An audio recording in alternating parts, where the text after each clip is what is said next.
Apple's chief executive, Tim Cook, was on 60 Minutes last night, and he talked about everything from China to encryption and a whole bunch else. Joining us now to break it all down is Mark Spoonhour. He's editor-in-chief over at Tom's Guide. So Mark, talk to us a little bit about Tim Cook's stance specifically on encryption. Now, he stands firmly on the grounds that encryption is very important. So take us through the reasoning, the pros and cons of his argument.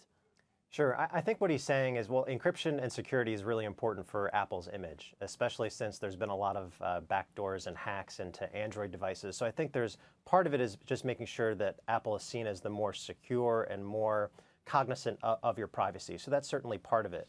But I think for him, when it comes to this particular issue, it's really more about all the things that are on your phone that you don't want getting into the wrong hands, whether it's the government or someone else. The things that are encrypted on your device include things like, photos, family photos, could be business secrets that you don't want getting into the wrong hands. So it's not just about the messages that you're trading back and forth with people, it's all the content that's on your device.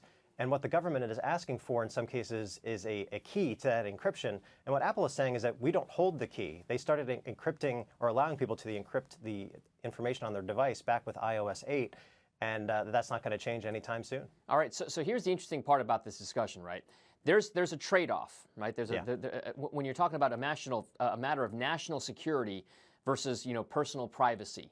So what exactly go into a little bit about the trade-off, Apple's view on this, Tim Cook's view on this, and when is it important one way or the other to allow perhaps these backdoors or entryways, gateways to get at encrypted information? Sure. Well, for Cook, it really seems that you need to be handed a warrant for them to take the extraordinary step of cooperating with the government because of how seriously they take the privacy of individuals. And for Cook, they're saying it's not really a balancing act and that you should be able to have both when it comes to having privacy and security. So his message was that this is an oversimplification of the issue.